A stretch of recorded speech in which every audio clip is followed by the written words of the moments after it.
நாம் யாவரும் ஜெபிப்போம். हम सब लोग प्रार्थना करेंगे। அன்பின் தகப்பனே, ஆசீர்வதிக்கப்பட்டதான இந்த அருமையான வேளைக்காக நான் உம்மை और ஸ்தோத்திரிக்கிறேன். परमेश्वर जो आपने आशीष किया, परमेश्वर खूबसूरत दिन को परमेश्वर आपके हाथ में सौंप இந்த மே மாதத்தினுடைய இறுதி ஆராதனையிலே எங்களை கொண்டு வந்து நிறுத்தினமைக்காக உமக்கு நன்றி செலுத்துகிறோம். और ये मई मंथ के अंत के आराधना में परमेश्वर आप लेके आए हो प्रभु, आपके लिए धन्यवाद करते हैं। இந்த மாதம் துவக்கத்திலிருந்து இம்மட்டும் எங்களை காத்து வழி நடத்தின தேவாதி தேவனே, உள்ளத்தின் ஆழத்திலிருந்து உமக்கு நன்றி செலுத்துகிறோம் ஐயா. और इस महीने की शुरुआत से अंत तक आप हमारे साथ रहकर चला, परमेश्वर आपको मैं धन्यवाद करता हूँ। உம்முடைய மாறா கிருபை எங்களோடு கூட இருந்து வழி நடத்தினதற்காக நன்றி என்று நாங்கள் சொல்லணும். और आपका ना बदलने वाला अनुग्रह परमेश्वर हमारे साथ था प्रभु, आपके लिए मैं धन्यवाद के साथ स्तुति करता हूँ। விசேஷித்த வண்ணமாக இன்றைக்கும் உம்மை துதித்து பாடவும் ஆராதனை செய்விக்கவும் உம்முடைய வார்த்தைகளை தியானிக்கவும் எங்களுக்கு உதவி செய்யும். और विशेषकर परमेश्वर आपके गीतों के जरिए, परमेश्वर आराधना के जरिए, आपके वचन में आके आप बात करिए परमेश्वर। இதற்கு விரோதமாக எழும்புகிற எல்லா தடைகளையும் உடைத்தெறிகிறோம் இயேசுவின் और நாமத்தினாலே. इसके अलावा कोई भी गंदी क्रिया हो, यीशु मसीह के नाम से उसको तोड़ते हैं परमेश्वर। விசேஷித்த வண்ணமாக विशेषकर இந்த யூடியூபின் வாயிலாக யாரெல்லாம் கேட்கிறார்களோ, பரிசுத்த ஆவியானவரே அவர்கள் மத்தியிலே நீர் வல்ல பெரிய காரியங்களை நடப்பிக்கும்படியாய் ஒப்புக் और கொடுக்கிறோம். विशेषकर यूट्यूब के जरिए परमेश्वर जितने लोग दे रहे उनको पवित्र आत्मा छूकर परमेश्वर उनके नाम को क्रिया करने पाए परमेश्वर। மகிமையெல்லாம் உமக்கு தருகிறோம். महिमा सब आपको देते हैं இயேசு கிறிஸ்துவின் நாமத்தில் பிதாவே, यीशु मसीह के नाम से पिता। ஆமென். நம் மத்தியிலே இருக்கிறதான அசோக் குமார் அவர்கள் பாடல் ஆராதனை வந்து நடத்துவார்கள். और हमारे बीच में अशोक अंकल जी गाना और आराधना करेंगे हमारे बीच में। बजता क्यों नहीं रे मन मूरख, बजता क्यों नहीं रे मन मूरख, यीशु नाम सच्चा नाम, यीशु नाम सच्चा नाम, पार करेगा जीवन नैया, पार करेगा जीवन नैया, यीशु नाम सच्चा नाम,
राजा जगत में राज करेगा। हालेलुया हालेलुया उसका धन्यवाद करो। यहोवा का धन्यवाद करो क्योंकि वह भला है। यहोवा का धन्यवाद करो क्योंकि वह भला है। उसकी करुणा सदा की है। धन्यवाद करो। उसकी करुणा सदा की है। धन्यवाद करो। राजाओं का राजा यीशु राजा जगत में राज करेगा। हालेलुया हालेलुया उसका धन्यवाद करो। जो ईश्वरों का परमेश्वर है उसका धन्यवाद करो। जो ईश्वरों का परमेश्वर है उसका धन्यवाद करो। उसकी करुणा सदा की है। धन्यवाद करो। राजाओं का राजा यीशु राजा जगत में राज करेगा। हालेलुया हालेलुया उसका धन्यवाद करो। जो प्रभुओं का प्रभु है उसका धन्यवाद करो। जो प्रभुओं का प्रभु है उसका धन्यवाद करो। उसकी करुणा सदा की है। धन्यवाद करो। राजाओं का राजा यीशु राजा जगत में राज करेगा। हालेलुया हालेलुया उसका धन्यवाद करो। उसको छोड़ कोई बड़े बड़े चमत्कार नहीं करता। उसको छोड़ कोई बड़े बड़े चमत्कार नहीं करता। उसकी करुणा सदा की है। धन्यवाद करो। राजाओं का राजा यीशु राजा जगत में राज करेगा। हालेलुया हालेलुया उसका धन्यवाद करो। राजाओं का राजा है वो प्रभुओं का प्रभु है। राजाओं का राजा है वो प्रभुओं का प्रभु है। प्रभु यीशु मसीह प्रभु यीशु मसीह प्रभु यीशु मसीह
शुरुआत की प्रार्थना को देखा, हमने गीतों को गाया। अब हम थोड़ी देर अपने आप को परमेश्वर के आगे दीन करेंगे, नम्र करेंगे, क्योंकि परमेश्वर हमारा दीनता को ही चाहता है।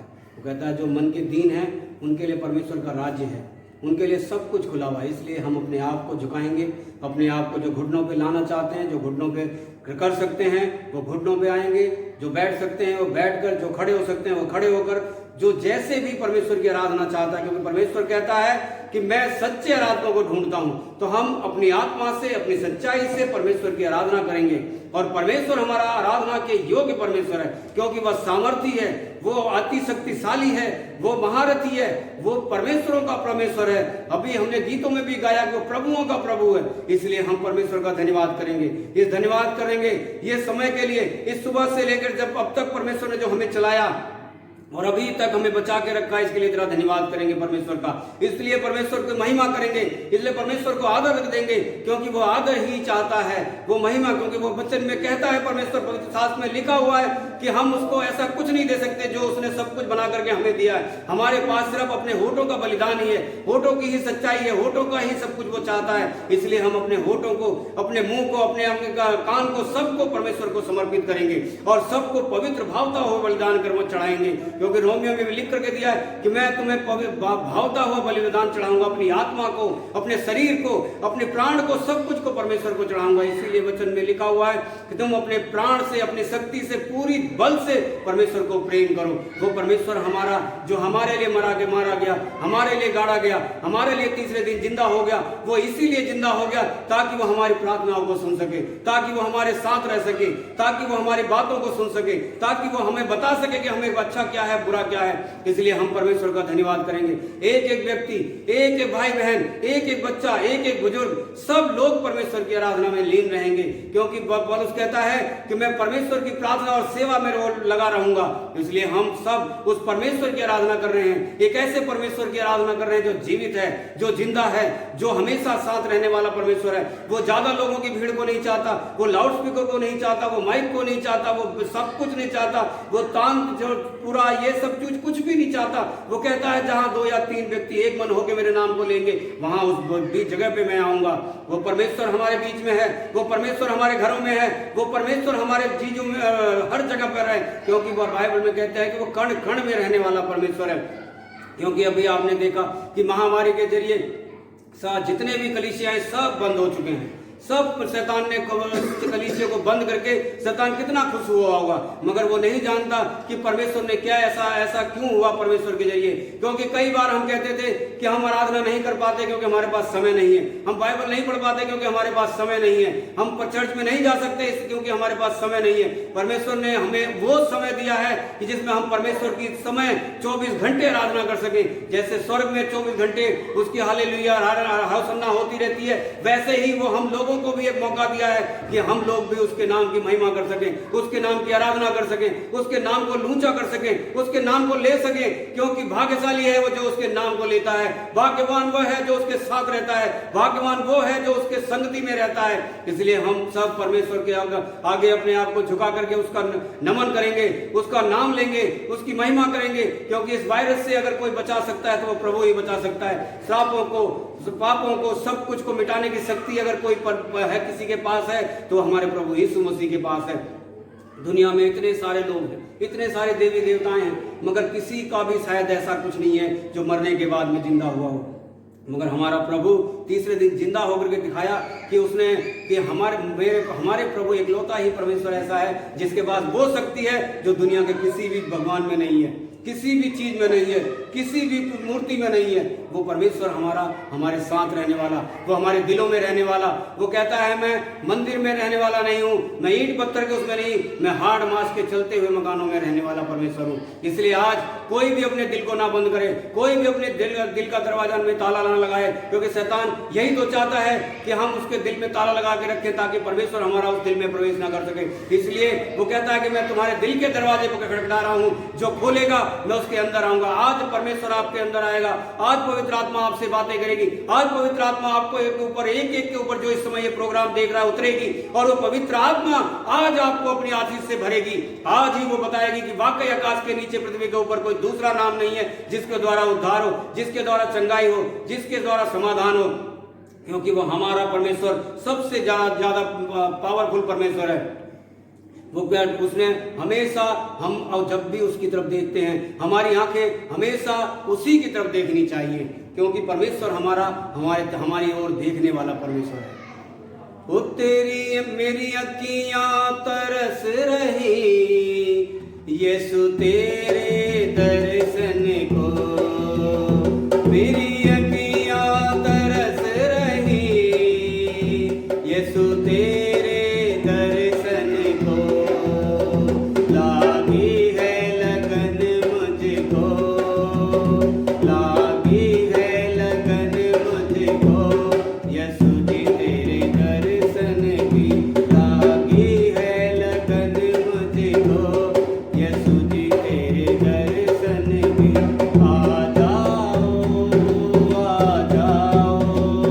आ जाओ प्रभु यीशु, तेरे बच्चे बुलाते हैं, तेरा नाम न बोलेंगे चाहे जान चली जाए, तेरा नाम न बोलेंगे चाहे जान चली जाए, तेरी महिमा प्रशंसा प्रभु हम मिलकर गाएंगे, तेरी महिमा प्रशंसा प्रभु हम मिलकर गाएंगे।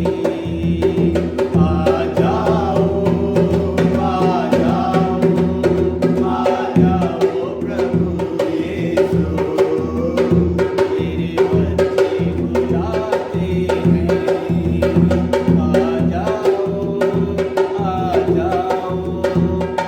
जाओ प्रभु यीशु, तेरे बच्चे बुलाते हैं। यीशु तुम बिन मुक्ति नहीं, तेरा वचन बताता है, यीशु तुम बिन मुक्ति नहीं, तेरा वचन बताता है। तुम भी आओ लोगों, तुम भी आओ लोगों, तुम्हें यीशु बुलाता है, तुम भी आओ लोगों, तुम्हें यीशु बुलाता है। आ जाओ प्रभु यीशु, तेरे बच्चे बुलाते हैं।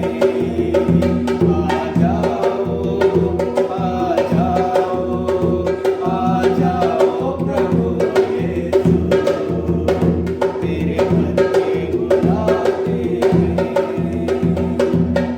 वाकई परमेश्वर, हम अपनी आत्मा से तुझे बुलाते हैं, अपने प्राण से तुझे बुलाते हैं, अपनी शक्ति से अपने बल से परमेश्वर हम तुझे बुलाते हैं परमेश्वर, क्योंकि हमारे जीवन में दुख है, जो परेशानियां हैं, जो संकट है, वो परमेश्वर हमारी वजह से नहीं है तो दूर हो सकता परमेश्वर, उसको तू ही दूर कर सकता है। क्योंकि वचन में लिखा हुआ है कि पुत्र तुम्हें स्वतंत्र करेगा तो तुम सचमुच स्वतंत्र हो जाओगे। अगर छुटकारा है तो तेरी ओर से है परमेश्वर, चंगाई है तो तेरी ओर से, और इसीलिए एक व्यक्ति परमेश्वर से आत्मा की बातों को करेगा।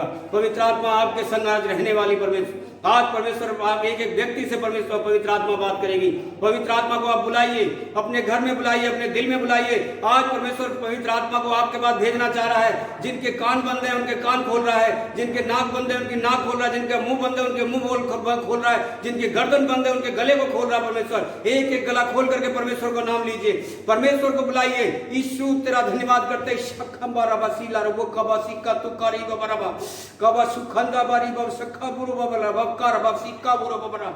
परमेश्वर आपकी आग आपके ऊपर पवित्र आत्मा की आग भेज रहा है। जो भी इस प्रोग्राम को देख रहा है पवित्र आत्मा इस समय उसके ऊपर छू रही है। एक एक व्यक्ति को पवित्र आत्मा टच कर रही है, आप उसे रोकिए मत। आपके जीवन में पवित्र आत्मा काम करना चाहता है। पवित्र आत्मा ही हमारे जीवन को सुधार सकता है। पवित्र आत्मा ही हमारे जीवन को अच्छे रास्ते पर ले चल सकता है। पवित्र आत्मा ही हमें चंगाई दे सकता है। पवित्र आत्मा ही आपको सब कुछ दे सकता है। इसलिए हम सब परमेश्वर से इस समय कुछ नहीं, पवित्र आत्मा को ही सोचेंगे, पवित्र आत्मा को ही मांगेंगे, पवित्र आत्मा के ही बारे में सब कुछ बताएंगे। इसलिए परमेश्वर का धन्यवाद करते हैं। परमेश्वर ने पवित्र आत्मा हमारे बीच में भेजी, इसके लिए परमेश्वर का धन्यवाद करेंगे। पवित्र आत्मा हमारे बीच में आया, इसके लिए धन्यवाद करेंगे। हमारे घर में आया पवित्र आत्मा इसके लिए, क्योंकि जिस घर में पवित्र आत्मा आएगा उस घर के सारे अंधकार दूर हो जाएंगे। क्योंकि जहां बाइबल साफ कहती है कि जहां पे ज्योति चमकती वहां पे अंधकार का कोई काम नहीं है। इसलिए हम परमेश्वर का धन्यवाद करेंगे, परमेश्वर की महिमा करेंगे, परमेश्वर की स्तुति करेंगे, परमेश्वर का नाम लेते रहेंगे, क्योंकि परमेश्वर ही हमारी प्रार्थना के योग्य है। वो ही ऐसा है जो इकलौता नाम है जो सब नामों में श्रेष्ठ है। वो नीचे भी, ऊपर भी, बीच में भी, सब जगह वही एक ऐसा नाम है जो पवित्र नाम है। वही एक ऐसा नाम है जो विश्वास योग्य नाम है। वही एक ऐसा नाम है जो हमेशा लेने वाला नाम है। वो हर मुंह पर होना चाहिए, हर जबान पे होना चाहिए, क्योंकि जो उसका नाम लेता है उसका उद्धार हो जाता है, बाइबल कहती है। इसलिए अगर हम चाहते हैं कि आज हमारे जीवन में कोई अद्भुत काम हो तो हम पवित्र आत्मा को ग्रहण करेंगे, पवित्र आत्मा को बुलाएंगे, पवित्र आत्मा का नाम लेंगे, क्योंकि पवित्र आत्मा ही हमें सब कुछ कर सकता है। वो प्रभु यीशु, आज तूने हमारे बीच में आया, इसके लिए तेरा धन्यवाद करते हैं। वो प्रभु यीशु, हमारी बातों को तूने देखा, इसके लिए तेरा धन्यवाद करेंगे। वो प्रभु यीशु, तूने पवित्र आत्मा हमारे दिल में डाला, इसके लिए तेरा धन्यवाद करेंगे। हे मेरे सच्चे परमेश्वर, मैं तेरा धन्यवाद करता हूं कि इस आराधना में परमेश्वर अपनी आत्मा को तूने भेजा। इस आराधना में परमेश्वर तूने हमें ऐसी ऐसी बातों को जो हम नहीं सोचते थे उन बातों से बताया, इसके लिए तेरा धन्यवाद करता हूं। एक एक व्यक्ति से तूने बातें करी। आज इस वचन को, इस आराधना को, परमेश्वर की इस आराधना में एक एक व्यक्ति कहने चाहिए कि परमेश्वर ने आज मुझसे बातें करी है। और वाकई परमेश्वर, आप बातें करने वाले परमेश्वर हैं, क्योंकि बाइबल में परमेश्वर अगर हम देखेंगे तो आप 5 पुस्तकों तक सिर्फ बातें ही करते रहे परमेश्वर। हमें कोई नहीं कह सकता कि हमारा परमेश्वर बातें नहीं करता। हमारा परमेश्वर मूर्ति है, बोलता नहीं है। हमारा परमेश्वर चलता फिरता है। परमेश्वर, आपने ऐसा अनुग्रह कर दिया, इसके लिए तारीफ और धन्यवाद हो परमेश्वर। आप हमारे साथ हैं, इसके लिए तेरा धन्यवाद करता हूं। आप जैसे गीतों में रहे, आराधना में रहे, वैसे ही परमेश्वर अपने वचनों में भी रहिए परमेश्वर। अपने दास को परमेश्वर अपने वचनों से भर करके परमेश्वर, वो वचन ऐसा हो परमेश्वर जो हर व्यक्ति सुनने वाला कहने पाए तो आज ये वचन मेरे लिए था परमेश्वर। एक भी व्यक्ति ऐसा ना हो जो कहे कि नहीं ये उसके लिए था या इसके लिए था, क्योंकि वचन हमेशा सुहावना होता है, तेरे पवित्र शास्त्र में लिखा हुआ है। इसलिए हम अब आगे के समय को दास को देते हुए प्रभु यीशु के नाम से इस आराधना को मांग लेते हैं। सुन और कबूल कर, आमीन। இன்றைக்கும் தேவன் கொடுத்ததான ஒரு வார்த்தை எடுத்து நாம் தியானம் செய்வோம். आज भी परमेश्वर ने एक पवित्र कलाम को पढ़ेंगे, எடுத்தவர்கள் வாசிக்கலாம். जो निकाले हैं वो पढ़ेंगे। அப்போஸ்தலர் நடவடிக்கை புத்தகத்துல 10ஆம் அதிகாரத்துல 34 35 प्रेरित काम की पुस्तक 10वें अध्याय का 34 और 35 वचन पढ़ेंगे। तब पतरस ने कहा, अब मुझे निश्चय हुआ कि परमेश्वर किसी का पक्षपात नहीं करता, वरन हर जाति में जो उससे डरता और धर्म के काम करता है वह उसे बाता है। Hallelujah, hallelujah. நாம் யாவரும் கண்களை மூடி ஜெபம் செய்வோம். हम सब लोग आंखों को बंद करके प्रार्थना करेंगे। அன்பின் தகப்பனே, கொடுத்திருக்கிற இந்த நல்ல வார்த்தைக்காக நாங்கள் உம்மை ஸ்தோத்திரிக்கிறோம். प्यारे पिता, इस अच्छे वचन को आपने दिया प्रभु, आपके लिए धन्यवाद करते இந்த हैं। கடைசி நாட்களிலும் கூட इस अंत के समय पर भी நாங்கள் ஒவ்வொரு இடத்திலும் போகும் பொழுதும் அல்லது பார்க்கப்படும் பொழுது கர்த்தர் என்னோடு கூட இப்படியாய் பேசினார், கர்த்தர் இப்படிப்பட்ட தரிசனத்திலே பேசினார் என்று பல காரியத்தை குறித்து நாங்கள் கேட்டுக்கொண்டு வருகிறோம். हम किसी से मिलते हैं तो परमेश्वर वो बोलते हैं कि आज परमेश्वर ने मुझे इस तरीके से बात की, इस वचन के अनुसार बात करे कि हम सुन पा रहे हैं परमेश्वर। தேவன் எப்படிப்பட்ட ஒரு மனுஷனோடு கூட எந்த விதத்திலே பேசுகிறார் என்கிற காரியத்தை குறித்து தியானிக்க உதவி செய்யும். परमेश्वर कैसे लोगों से परमेश्वर बात करता है, उस प्रकार के परमेश्वर ध्यान करने के लिए आप मुझे अभिषेक करिए परमेश्वर। இந்த வார்த்தை மீண்டும் உம்முடைய கரத்தில் ஒப்புக்கொடுக்கிறோம். ये वचन परमेश्वर आपको दोबारा आपके हाथ में चरणों में सौंपता हूं। நீர் இந்த வசனத்தின் நிமித்தம் எங்களோடு கூட இடைப்பட்டு பேசு. आप इस वचन के अनुसार परमेश्वर हमसे बात करिए परमेश्वर। பேசும் பேசும் ஜெபம் செய்யும் போது பேசும் பேசும் ஜெபம் செய்யும் போது ஆண்டவா பிரியமானதை இப்போ காண்கிறேன்.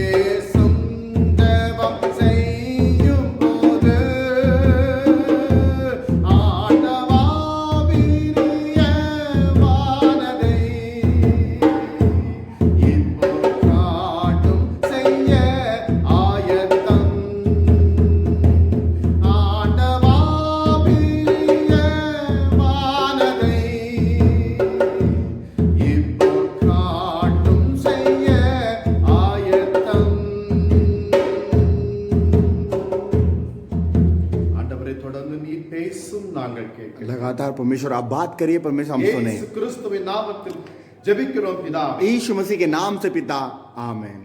என் அன்புக்குரிய தேவ ஜனங்களே, मेरे प्यारे मसीह के लोगों, இன்று தேவன் மனுஷனோடு கூட எப்படி பேசுகிறார் என்ற கேள்வியை ஜனங்கள் எழுப்புகிற போது, और आज परमेश्वर मनुष्य से कैसे बात करता वो प्रश्न उठता है जब தேவனால் சொல்லப்பட்டு அல்லது பரிசுத்த ஆவியினாலே ஏவப்பட்டு எழுதப்பட்ட வார்த்தையோடு கூட தேவன் और பேசுகிறார். जैसे परमेश्वर ने बोला, नहीं तो पवित्र आत्मा के जरिए परमेश्वर ने बोला जो, அவர் வேதாகமத்தோடு கூட அந்த வார்த்தையோடு கூட நிறுத்திக் கொள்ளவில்லை. वो पवित्र कलाम से ही मतलब रोका नहीं। ஒருவன் தேவன் தன்னோடு கூட சப்தத்தின் மூலம் பேசி இருக்கின்றார் என்றும், एक अपवित्र जने के जरा आवाज से कोई सुन रहा है इसलिए, தேவன் தன்னோடு கூட என்ன கூறினார் என்று சொல்வதை கேள்விப்படுதல் और परमेश्वर ने कुछ बोला है करके सुनने की बात, இன்றைய நாட்களில் மிகவும் சாதாரணமாகிவிட்டது. और आज के दिन में बहुत साधारण है वो बात हो चुका है। சிலர் சொல்ல தொடங்குகிறார், தேவன் கனவிலே பேசினார். कोई कहता है कि परमेश्वर ने मुझे सपन के जरिए मुझे बात किया, சிலர் அடையாளத்தின் நிமித்தம் பேசினார் என்றும் और கூறுகிறார். किस प्रकार के चिन्ह में परमेश्वर ने बात किया।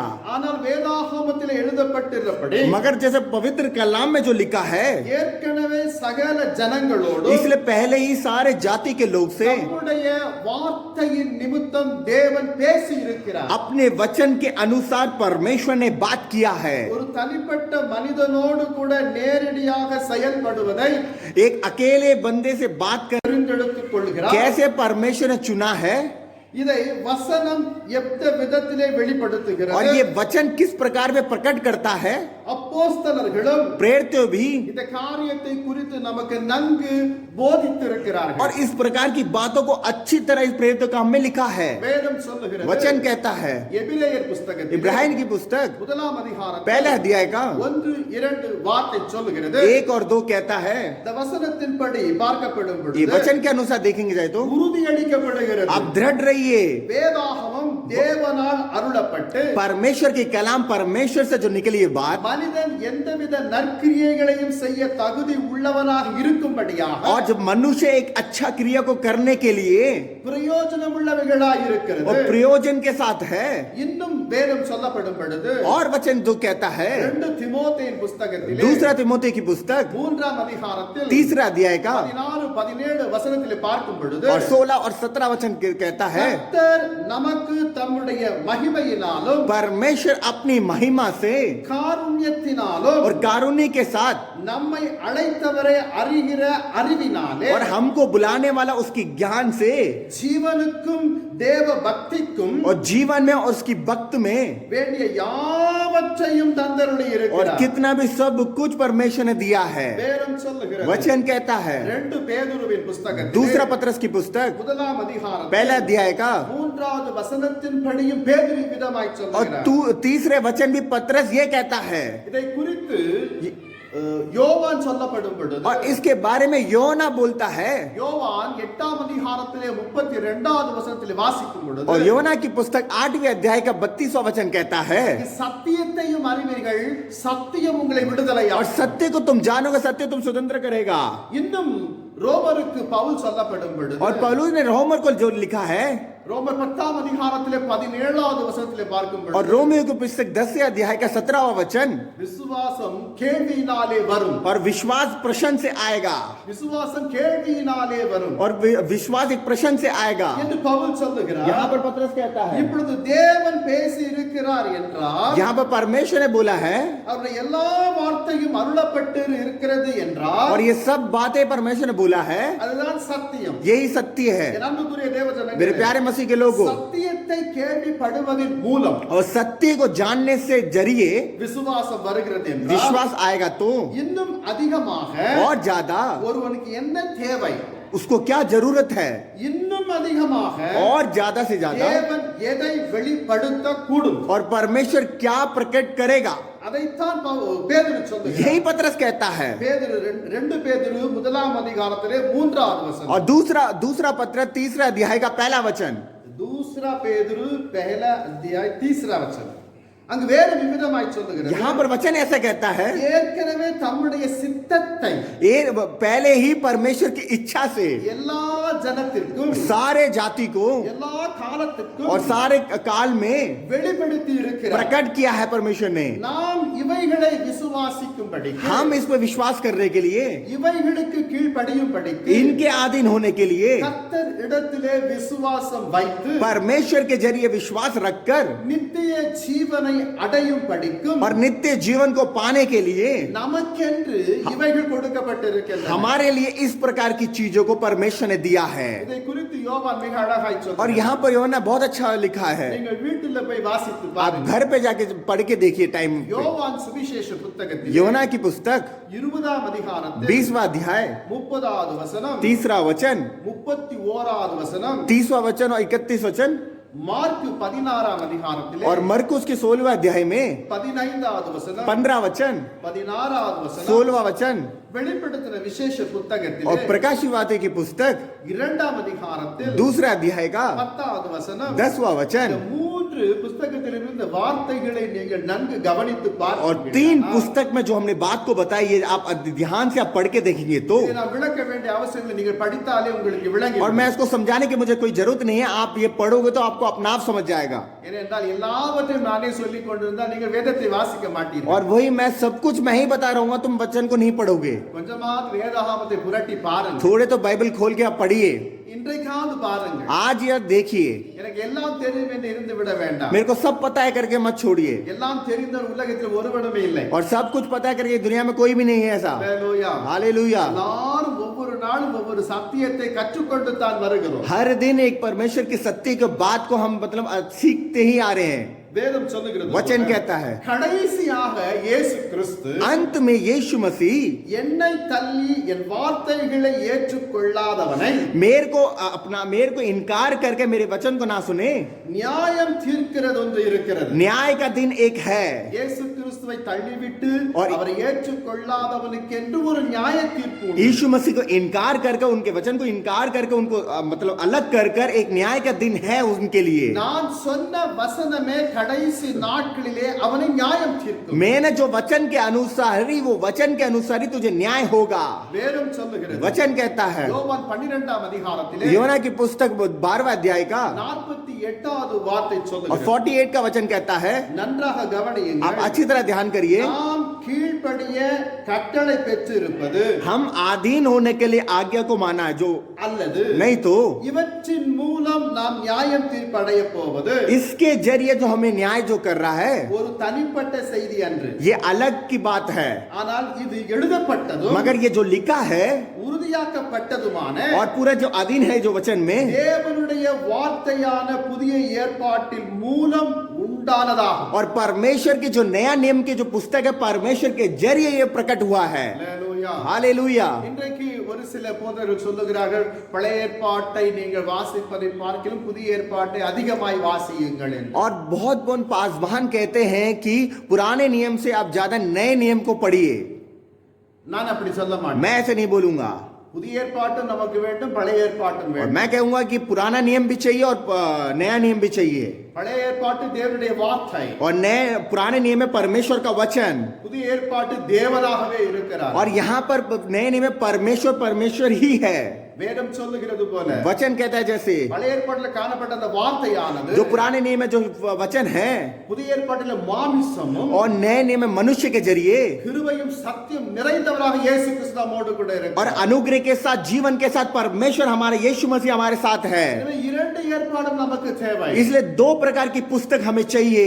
எனவே நான் ஒன்றினை வாசித்து ஒன்றை வாசிக்க வேண்டாம் என்று நான் சொல்ல மாட்டேன். एक पुस्तक को पढ़ो और एक पुस्तक को नहीं पढ़ो करके मैं कभी नहीं बोलूंगा, ஏனென்றால் क्योंकि வாக்குத்தத்தம் இரண்டு ஏற்பாட்டிலும் கொடுக்கப்பட்டிருக்கிறது. क्योंकि वाचा का वचन परमेश्वर ने दोनों पुस्तक में लिखा है। தேவன் பேசி இருப்பார் என்றால் परमेश्वर ने जो बात किया है तो தனிப்பட்ட வேறொரு பாஷையிலே வேறொரு மொழிகளிலே பேசி இருக்க மாட்டார். परमेश्वर ने कुछ मतलब कुछ और भाषा में नहीं बात करा होगा, மனுஷன் சர்வசாதாரண பேசுகிற வார்த்தைகளினால் தான் பேசுவார். और मनुष्य जो प्रकार की जो बातें करते लैंग्वेज से, उसी लैंग्वेज से परमेश्वर ने भी बात किया होगा। வார்த்தை எழுதப்பட்ட மனுஷனுக்கு और उनका जो वचन लिखा है जो मनुष्य को வெளிப்படுத்தப்பட்டு இருப்பதால் प्रकट हुआ है जो பிறகு எப்படி இன்று தேவன் யாரோ ஒருவரோடு கூட நேரடியாக நேரடியாக और आज परमेश्वर कैसे आज के दिन में जो एक बंदे के साथ सीधा தனிப்பட்ட விதத்தில் अलगपन पर அந்த வார்த்தைக்கு அப்பாற்பட்டு பேசி இருப்பார். और उसके वचन के अनुसार परमेश्वर ने कैसे बात किया होगा. அப்பாற்பட்ட விதத்திலே பேச விரும்புகிறாரா?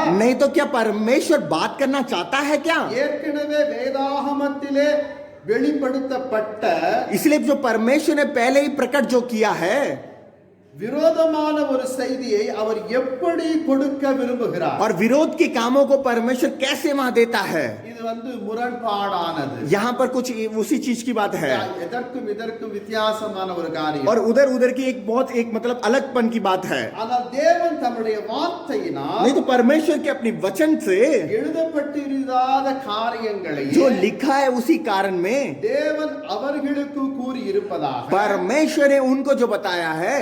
இன்றைக்கு अनेகர் சொல்லிக் கொண்டு வருகின்றனர். आज बहुत लोग बोल रहे हैं வேதாகமம் கற்பிக்கிறவற்றை जो बाइबल जो पकड़ते जो रखते हैं வேதாகம் எது நமக்கு சொல்லிக் கொடுக்கிறதோ जो वचन हमको क्या सिखाता है நீங்கள் அறிந்தவர்களாய் இருந்தால் आप जान के साथ रहोगे तो தேவன் கூறியதாக அவர்கள் சொல்லுகிற காரியத்தை परमेश्वर ने जो बोला है उनके जरिए जो भी தேவன் ஏற்கனவே परमेश्वर पहले से ही தம்முடைய வார்த்தையிலே கூறி இருக்கிறார் என்றோடு கூட ஒப்பிட்டு பார்க்க और வேண்டும். परमेश्वर ने पहले ही बोल रखा है करके उसको मिलकर आपको देखना होगा. விளங்கினவர்களோ அல்லேலூயா சொல்லுங்க. जिसको समझ आए वो हालेलुया बोलेंगे. அல்லேலூயா. हालेलुया. ஒருத்தர் புரிந்தா போதும். एक को समझ आए तो बहुत है. அல்லேலூயா. हालेलुया. நாம் எல்லாம் சபைக்கு வந்த பிறகு என்ன செய்யணும்? தூங்குவோம். हम क्या करेंगे कलीसिया के आने के बाद क्या करते हैं हम सो जाते हैं வந்த உடனே ஸ்தோத்திரம் ஸ்தோத்திரம் ஸ்தோத்திரம் ஸ்தோத்திரம் பண்ணிட்டே क्योंकि இருக்கோம். आते हम स्तुति स्तुति स्तुति करते रहेंगे நன்றாக கைகளை தட்டி பாடல்களை और பாடுவோம். अच्छे से हम ताली बजा के परमेश्वर के नाम को महिमा करते அந்த हैं பாதி எனர்ஜி எல்லாம் போயிடும். और पूरा आधा एनर्जी तो खत्म हो जाता है அப்புறம் ஆராதனை நல்லா சத்தம் போட்டு ஆராதனை और आराधना में अच्छी तरह मतलब परमेश्वर के नाम की महिमा करते हैं அதிலே மனுஷன் முக்காவாசி சோர்ந்து और போயிடும். पूरा वो बल निकल जाता है அதில் வசனம் என்று சொல்லப்படும் நன்றாக குரட்டை விட்டு தூங்குவார். और वचन में क्या होता है अच्छी तरह सो जाते हैं. ஒரு அல்லேலூயா சொல்லுங்க. एक हालेलुया बोले. அல்லேலூயா சொல்றது கூட பலன் இல்லை. हालेलुया बोलने के लिए भी बल नहीं है. அப்படி செய்வீர்கள் என்றால் ऐसे करोगे तो அவர்கள் தேவன் தங்களிடத்திலே கூறியதாக சொல்லும் காரியங்களை परमेश्वर ने उनको जो बता रखा है वही बातों को தேவன் ஏற்கனவே வார்த்தையின் வாயிலாக நமக்கு எழுதி और கொடுக்கப்பட்டிருக்கிறது. परमेश्वर ने अपने मुंह से जो वचन जो लिखा है वो पहले से ही हमको दे दिया है. சிலர் என்று சொல்லுகிற காரியம் இதற்கு முரண்பாடா இருக்கு, வித்தியாசமா இருக்கு. और ये कभी इसका देखा जाए तो इस शब्द से ऑपोजिट कोई बात को बोल देते हैं. தேவன் இப்படிப்பட்ட வார்த்தையில் என்னோடு கூட பேசினார். परमेश्वर ने इस बातों के जरिए मुझसे बात किया. அப்போ வேதாகமத்தை நன்கு அறிந்தவர்கள் அந்த வார்த்தை வேதாகமத்தோடு கூட ஒன்று இருக்கிறதா என்று சிந்திக்க और வேண்டும். जिसको बोलते हैं आप अच्छी तरह जांच कीजिए पवित्र कलाम में उसी वचन के अनुसार परमेश्वर ने क्या बोला है क्या. பல ஆண்டுகளுக்கு முன்பாக कुछ 100 साल से पहले 1999 ஆண்டு 91 में அது ஒரு டிசம்பர் மாதம் துவக்கம். और दिसंबर का वो स्टार्टिंग मंथ था. ஒரு ஒரு நபர் தன் இரண்டு பிள்ளைகளோடு சின்ன சின்ன பிள்ளைகளோடு கூட வந்தார். और एक व्यक्ति अब दो बच्चे थे दो छोटे छोटे बच्चे के साथ मेरे घर आए थे பாசக்காரா தமிழ்காரர் और वहाँ तमिल वाले थे सब मतलब पूछने थे எங்கள் வீட்டிற்கு வந்தார். और यहाँ पर आए நானும் சரி ஒரு ஊழியக்காரர் வந்து உட்கார்ந்து அவருக்கு சாய் எல்லாம் और கொடுத்து मैं பேசிக்கொண்டிருந்தேன். सोचा एक सेवक आए कि हम बात करके मैंने चाय वाय उनको दे दिया. ஐயா வடநாட்டிலே ஊழியம் செய்யத்தக்க நம்ம தேவன் என்னை அனுப்பி இருக்கிறார். भैया मेरे को नॉर्थ इंडिया में मेरे को परमेश्वर के नाम को महिमा करने के लिए मुझे चुना है. நான் கேட்டேன் எந்த இடத்திலே கர்த்தர் உங்களை அனுப்பி और मैंने पूछा आपको कौन सी जगह में परमेश्वर ने भेजा है. என்ன சொன்னார் என்றால், उन्होंने क्या बोला है இமாச்சல் பிரதேசத்திலே ஊழியம் செய்யும்படியாக என்னை और उन्होंने बोले हिमाचल प्रदेश में मुझे भेजा है. அப்ப இமாச்சல் பிரதேசம் சொல்லி அனுப்பி இருப்பாருன்னா டெல்லிக்கு எதுக்கு நீங்க வந்தீங்க? तो मैंने पूछा तुम हिमाचल प्रदेश में परमेश्वर आपको भेजा है तो आप दिल्ली में क्यों आए हो. இல்ல எனக்கு அங்க டிக்கெட் கிடைக்கல, அதனால தான் நான் டெல்லிக்கு போலான்னு வந்தேன். और क्योंकि मुझे टिकट नहीं मिला इसलिए मैं दिल्ली में आने के बाद मैं वहां जाऊंगा करके मैंने बोला. கரெக்டா தாயன் பேசினார். எப்போ பேசினார்? उन्होंने अच्छा ठीक बोला. कब बात किया. போன வாரம் நான் ஜெபம் பண்ணும்போது நீ சீக்கிரமாய் போ என்று சொன்னார். और पिछले हफ्ते मैंने प्रार्थना किया उन्होंने बोला कि बहुत जल्द यीशु मसीह बोल रहा है जा वहां पर. நான் சொன்னேன் और मैंने बोला நீங்க தமிழ்நாடு மாதிரி ஹிமாச்சலை நீங்க நினைச்சுக்கிடாதீங்க. आप तमिलनाडु मतलब मद्रास जैसे आप मत सोचे हिमाचल को, இந்த டெல்லியில டிசம்பர் குளிரே நம்மால் தாங்க முடியவில்லை. क्योंकि आप दिसंबर के जो ठंड है यहाँ पर दिल्ली में ही बर्दाश्त नहीं होता। நீங்க ஹிமாச்சல் பிரதேசம் போவீங்கன்னா உங்களால ஒண்ணும் செய்யவே और முடியாது. आप हिमाचल चले गए तो मतलब कुछ ही नहीं हो सकता। அதுவும் சின்ன பிள்ளைகளோடு கூட और வந்திருக்கீங்க. छोटे बच्चों के साथ तुम आए हो, அது குறித்ததான நீங்க சொட்டரோ சாலை எதுவும் கொண்டு வரவில்லை. और उसके मुताबिक आपको स्वेटर या कुछ भी आप लेके नहीं आए हो। இல்லங்க ஆண்டவர் சொன்னாருங்க நான் போவேங்க. नहीं, परमेश्वर ने बोला मैं जाऊंगा। நான் சொன்னேன் ஆண்டவர் இப்படிப்பட்ட உங்களை சோதிக்கத்தக்க இப்படி செய்ய அனுப்ப और மாட்டார். मैंने बोला परमेश्वर ने मतलब आपको जांचने के लिए परमेश्वर वहां नहीं भेज सकता। இந்த குளிர்ல நீங்க போயிட்டு நாளைக்கு ஏதாவது ஆயிடுச்சுன்னா நீங்க கத்தர் பேர்ல தான் நீங்க சொல்லுவீங்க. आप अभी चले जाओ, ठंड की वजह से आपको कुछ होगा तो आप बाद में परमेश्वर नहीं मुझे ऐसे किया करके आप बोलोगे। இல்லங்க நான் போய் தாங்க வருவேன். नहीं, मैं अवश्य मैं जाऊंगा ही। நான் எவ்வளவு சொல்லி பார்த்தேன். मैं बहुत प्रकार बोला। அதன் பிறகு என்னுடைய நம்பர் டெலிபோன் நம்பரை अब கொடுத்தாரு. मैंने अपना टेलीफोन नंबर दे दिया था। நீங்க அங்க போன பிறகு எனக்கு திரும்ப ஃபோன் பண்ணீங்க. आप जाएंगे तो मुझे वहां जाके मुझे कॉल करिए। இந்த பிள்ளைகளை பார்த்து சரி 2-3 சாலை பிள்ளைகளை நம்ம கொடுத்தோம். அவருக்கு ஷர்ட்டர் இந்த சிஸ்டருக்கு ஷர்ட்டர்லாம் கொடுத்து அனுப்பினோம். और वहां पर जितने भी लोग तो मतलब वहां पर 2 बच्चों को हमने शॉल दिया, और जो स्त्री मतलब सिस्टर आई थी उनको भी थोड़ा बहुत हम स्वेटर वेटर दे के हमने उनको भेजा, உடனே கிளம்பிட்டாரு. और तुरंत ही चले गए। ஏதா சாப்பிட்டு போங்க. कुछ खा இல்ல நான் போறேங்க. और तो कुछ खा के जाए, नहीं मुझे जाना है करके चले गए போனார். और गए। ஒரு வாரம் 10 நாள் ஆகிட்டு और 10 दिन के बाद ஃபோன் வந்தது. एक फोन आया, பிரதர் எங்க செட்டில் ஆயிட்டீங்களா ஹிமாச்சல்ல போயிட்டு? ब्रदर आप सेटल हो गए क्या हिमाचल में? இல்ல நான் இப்ப சென்னையில இருந்து பேசுறேன். नहीं, मैं अभी चेन्नई में हूँ। என்ன ஆச்சு? क्यों, क्या हुआ? நீங்க சொன்ன மாதிரி தாங்க ஆச்சு. आपने जो बोला वही हुआ है। எங்களால போகவே முடியல. मुझे नहीं जा पा रहा, அவ்வளவு குளிர் இருந்தது. इतना ठंड था। நான் சொன்னேன் मैंने बोला எல்லாவற்றையும் அறிந்தவர் கர்த்தர். सब कुछ जानने वाला परमेश्वर है, இப்படிப்பட்ட சூழ்நிலையில் உங்களை அவர் அனுப்பி இருக்கவே மாட்டார். और ऐसी स्थिति में परमेश्वर नहीं बोल दे ஒருவேளை सकता, உங்களுக்கு தெரியாது அதனுடைய கால சூழ்நிலை. क्योंकि आपको उस स्थिति के बारे में आपको नहीं पता। கர்த்தர் சொன்னார் இப்ப கர்த்தர் சொன்ன ஏன் வந்தீங்கன்னு கேட்டார். और परमेश्वर ने बोला उस समय पर आपने बोला आप क्यों आप गए हो? சில மாமிசத்தின் நிமித்தம் உருவாகிறதான அந்த உந்துதல்களினாலே, क्योंकि बहुत लोग अपने शरीर के साथ जो इच्छा है वो कर நாம் போக வேண்டும் ஊழியம் செய்து விட வேண்டும் ஒரு துடிப்பு. और मुझे जाना है, मुझे मतलब मुझे गाना मतलब कुछ करना है करके वो उत्साह, அதன் பிறகு அது என்ன ஆகிறது? उसके बाद वो क्या हो जाता है? முடியாத சூழ்நிலை வரும் பொழுது वो जब नहीं हो पाता उस समय पर, அப்படிதான் விளங்கிக் கொள்ளுகிறார்கள். और तभी वो समझ पा रहे हैं தேவன் பேசவில்லை. परमेश्वर ने बात नहीं किया। என் அன்புக்குரிய தேவ ஜனங்களே, मेरे प्यारे मसीह के लोगों, தேவ சித்தம் இருந்தால் परमेश्वर की इच्छा होगी तो எல்லா வாசல்களையும் திறந்து கொடுப்பார். और वो सारा द्वार खुल जाएगा, ஒன்றிலும் உங்களுக்கு குறைபட்டு போகாது. कोई सी भी चीज की कमी घटी नहीं होगी। என் அன்புக்குரிய தேவ ஜனங்களே, मेरे प्यारे मसीह के लोगों, இன்னைக்கு அநேகர் அப்படித்தான் துள்ளுகிறார்கள். और बहुत लोग आज के दिन में ऐसे ही हैं। கர்த்தரை விசுவாசிப்பது நல்லது. परमेश्वर को विश्वास करना अच्छा है, கர்த்தர் உங்களுக்கு இந்த காரியம் இந்த இடம் சொல்லி அனுப்புவார் என்றால் அந்த காரியம் எல்லாவற்றையும் ஒழுங்குபடுத்தி और அனுப்புவார். परमेश्वर ये जगह और ये जगह है, ये स्थान है करके बोले परमेश्वर अपना पूरे काम को वो करेगा। எனக்கு ரொம்ப சந்தோஷம் கர்த்தருடைய ஊழியத்தை செய்வது. और मैं बहुत खुश हूं मैं परमेश्वर की सेवा करने में, இவாஞ்சலிசம் ஊழியம் செய்வது ரொம்ப எனக்கு और சந்தோஷம். मैं बहुत कुछ इमानियल का जो सेवा है मुझे बहुत प्रसन्न है, நான் அநேக தென்னகத்தில் அநேக இடத்துல நான் செஞ்சிருக்கேன். எனக்கு ரொம்ப எனக்கு சந்தோஷம். क्योंकि मैं मद्रास में बहुत प्रकार की चीजों में जगह में मैं गया हूं, इसलिए मैं बहुत प्रसन्न हूं उस चीज के लिए। ஒரு பாஸ்டர், அதாவது எனக்கு அறிமுகம் இல்லாத ஒரு பாஸ்டர், और मैं नहीं जाता, एक पासवान से मैं मिला, கர்த்தர் ஒரு சபைக்கு தந்தையாக உன்னை தெரிந்தெடுத்திருக்கிறார். परमेश्वर ने एक कलीसिया के लिए पिता के रूप में आपको चुना है। எனக்கு ஒண்ணு விளங்க வேண்டும் இன்னும் சொல்லாரு. ये எனக்கு कोई- விரோதமா தீர்க்கதரிசனம். और मैंने बोला ये तो मेरे खिलाफ ये मतलब भविष्यवाणी कह रहे हैं। मैंने उस समय पर सोचा நீ யாருன்னு எனக்கு தெரியாது. तू कौन है मैं नहीं जानता, நீ ஊழியம் செய்யற எனக்கு தெரியாது. तू सेवा कर रहा है मैं नहीं जानता। பேச சொன்னா நான் பேச. परमेश्वर ने तुझसे बात करने के लिए बोला, मैं तुझसे बात कर रहा हूँ। ஒரு சபைக்கு நீ தந்தையாக மாறுவாய். और एक कलीसिया के लिए एक पिता के समान तू बदलेगा।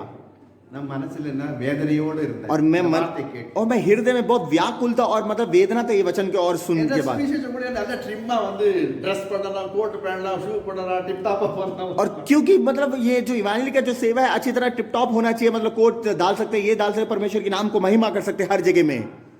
நான் ஆண்டவர்கிட்ட கேட்டேன், நான் விரும்புகிற ஊழியத்தை நீர் எனக்கு கொடுக்கவில்லை. क्योंकि मैंने परमेश्वर मैं जो इच्छा करता हूँ वो आपने मुझे सेवा नहीं दिया। அதன் பிறகு நார்த் இந்தியாவுக்கு போக வேண்டும் என்று சொன்னார். और उसके बाद बोला कि नॉर्थ इंडिया में जाना है। ஏற்கனவே பாஸ்டர் ஊழியம் வேண்டாம். इसलिए मैंने पहले ही बोला था कि पास्टर की जो पासवान की जो सेवा मुझे नहीं चाहिए। நான் ரொம்ப அறிவாளி மாதிரியும் இயேசு ஒன்றும் தெரியாத மாதிரி ஆண்டவரே அங்க போனா நான் தமிழ்ல தான் பேசுவேன், இங்கிலீஷ் யார் பேசுவா? और परमेश्वर मैं उस समय बोला परमेश्वर वहां जाके तो मैं तो तमिल में ही प्रचार करूंगा, मेरे को हिंदी कौन बोलने वाला होगा?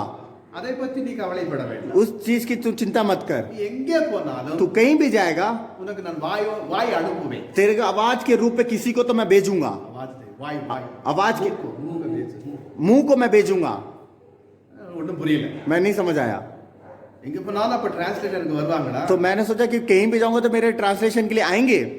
அவர் சொல்லி இருந்தார். वो उन्होंने बोला, சரி போலாம் சொல்லி வந்தேன். उन्होंने बोला कि ठीक है मैं आ गया. என் அன்புக்குரிய தேவஜனங்களே, मेरे प्यारे मसीह के लोगों, முதலாவது இந்த மகனுடைய அப்பாவை சந்தித்தேன். और मेरे पापा को मैंने मेरे पापा से पास जी मिले. அவர் சொன்னா நான் டிரான்ஸ்லேஷன் பண்ணணும். हम ट्रांसलेशन करेंगे. கொஞ்சம் கொஞ்சம் ஒரு அமைதி. और मुझे कुछ उत्साह मिला. அது இவங்க அப்பா இருக்கிற இடமும் நாம இருக்கிற ரொம்ப டிஸ்டன்ஸ். और जब हम पहले रहते थे और जो यहाँ रहते बहुत डिस्टेंस था. அதன் பிறகு லட்சுமி சிஸ்டர் பரிச்சயமானார். उसके बाद लक्ष्मी सिस्टर हमसे मिले. எங்க போனாலும் நான் வரேன் பாஸ். और छोटे छोटे जो कॉटेज मीटिंग में आते थे, என்னோடு கூட अनेक இடத்துல அவர்கள் வந்தார்கள். और बहुत प्रकार चीजों में वो आए मेरे साथ. அதன் பிறகு மது சிஸ்டர். उसके बाद मधु आंटी आई. அதன் பிறகு இன்னொரு லட்சுமி சிஸ்டர். उसके बाद एक और लक्ष्मी सिस्टर आई. அதன் பிறகு இன்னொரு சிஸ்டர் கமலேஷ் சிஸ்டர். उसके बाद कमलेश सिस्टर भी आए. அதுக்கப்புறம் ஒரு ராஜி சிஸ்டர். उसके बाद राजी सिस्टर भी आए. ராமல் பிரதர். उसके बाद सामिल अंकल भी आए. இப்படி பல பேர் நமக்கு வாயாக தேவன் கொடுத்தார். और उस सभी पर इस प्रकार के इतने लोगों को परमेश्वर इस्तेमाल किया. द्वारकाக்கு போகும்போது और जब मैं द्वारका जाता था, அங்க இங்கிலீஷ்ல மொழிபெயர்க்கத்தக்க ஒருவர் எனக்கு கிடைத்தார். और वहां पर इंग्लिश में ट्रांसलेशन करने के लिए एक व्यक्ति मिला. हालेलुया. हालेलुया. எங்க போனாலும் தேவன் சொல்லினார். और कहीं भी जाए परमेश्वर ने मुझे पहले ही बताया है, எல்லாவற்றையும் ஒழுங்குபடுத்தார். सबको परमेश्वर ने मतलब ठीक करके देगा. இதுதான் கர்த்தர் பேசுவது. यही परमेश्वर बात करता है. நாம் கஷ்டப்படக்கூடாது என்று நினைக்கிற ஒருவர் இருப்பார், அது ஆண்டவராக இயேசு கிறிஸ்து மாத்திரம். और परमेश्वर हम कष्ट के साथ रहते हैं तो परमेश्वर हमसे बात करता है, केवल हमारा यीशु मसीह ही है. இயேசு எனக்கு அனுப்பினார், நான் போய்த்தான் ஆக வேண்டும். यीशु ने मुझे बोला मैं अवश्य में जाना ही होगा. என் அன்புக்குரிய தேவஜனங்களே, मेरे प्यारे मसीह के लोगों, இந்த நாட்டில் இயேசு கிறிஸ்து வந்து சொன்னாலே யாரும் போற மாதிரி இல்ல. और आज के दिन में जो लोग हैं यीशु मसीह सामने आके कुछ बोलेंगे तब भी कोई सुनने वाला कोई नहीं है. ஹalleluya. हालेलुया. நாம் எதை விசுவாசிப்போம்? हम कौन सा विश्वास करेंगे? தேவனுடைய வார்த்தையை ஆனது परमेश्वर का वचन जो है அதை விசுவாசிக்க வேண்டும். उसको विश्वास करना है क्या? சில மனிதர்களுடைய கூடுதலான வார்த்தையை விசுவாசிக்க जो வேண்டும். परमेश्वर की जो मतलब इच्छा को वो सुनना हो जरूरी है. இதைத்தான் நாம் கண்டுகொள்ள வேண்டும். यही हमको जांचना चाहिए.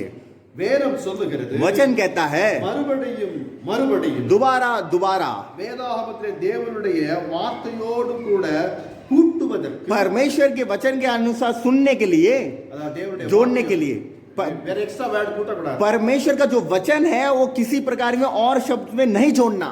வசனத்திலிருந்து ஏதாவது ஒரு வார்த்தை எடுத்து போடுவதற்கு, और कौन सा जो परमेश्वर का वचन को जो मिक्स करना जो भी है, எதிராக நாம் எச்சரிக்கையோடு கூட இருக்க வேண்டும். और उसके सावधान के साथ हमको रहना होगा. ஒருவர் வாசிக்க கேட்போம். एक वचन को सुनेंगे. உபாகம புஸ்தகத்திலே व्यवस्था रंगे पुस्तक 4ஆம் அதிகாரத்தில் 4 अध्याय का 2வது वचனம். 2 वचन.